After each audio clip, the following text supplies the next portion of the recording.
अगली सुबह हवेली में आज ज्यादा हलचल होती है क्योंकि मेहमान अभी भी मौजूद होते हैं। किचन में राबिया, जीनत आज जल्दी काम खत्म करना है। आयशा बेटा, ऊपर जाकर हमजा के कपड़े ले आओ और प्रेस कर दो। साहिब जी, कपड़े लेने हैं। आ जाओ।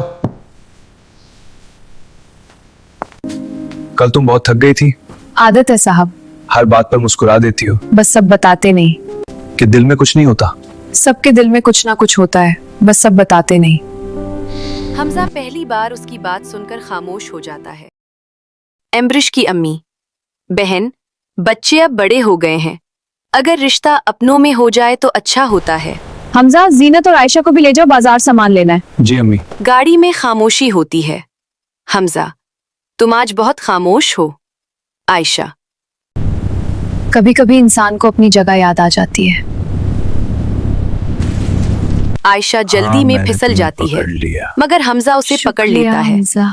चंद लम्हे दोनों एक दूसरे को देखते रह जाते हैं। रात का आखिरी मंजर घर वापस जाकर आयशा चुपचाप बैठ जाती है। जीनत, क्या हुआ बेटी? आयशा, कुछ नहीं अम्मा। न जाने क्यों अब से तकलीफ में नहीं देख सकता।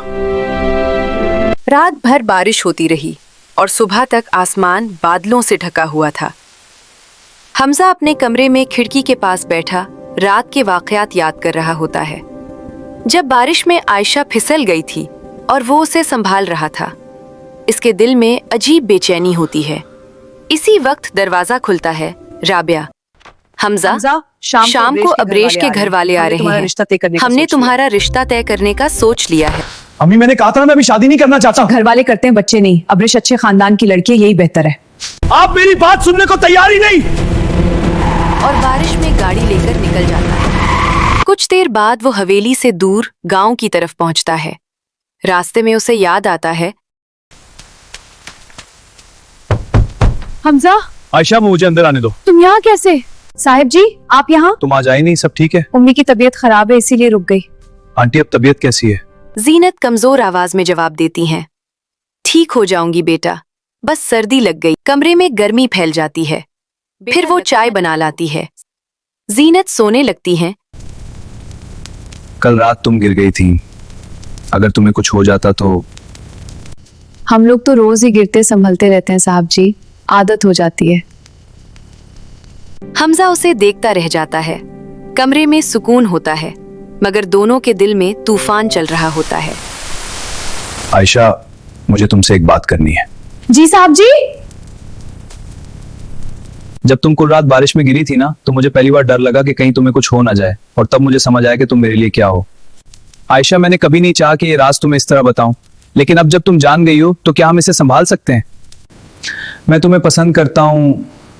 नहीं, मैं तुमसे मोहब्बत करता हूं आयशा।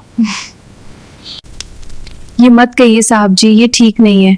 आपका और हमारा कोई मुकाबला नहीं। दिल मुकाबला नहीं देखता। मुझे फर्क नहीं पड़ता तुम कहां से हो, मुझे बस तुम अच्छी लगती हो। लेकिन आपके घर वाले कभी नहीं मानेंगे, और मैं आपकी वजह से अपनी उम्मी को मुश्किल में नहीं डाल सकती। मैं सब संभाल लूंगा, बस तुम सच बताओ, क्या तुम्हें भी मेरी फिक्र होती है? हाय दोस्तों, मैं आयशा और मैं हमजा। अगर आप लोगों को हमारी कहानी अच्छी लगती है तो हमारे चैनल को फॉलो करें। Fairy tale studio 6।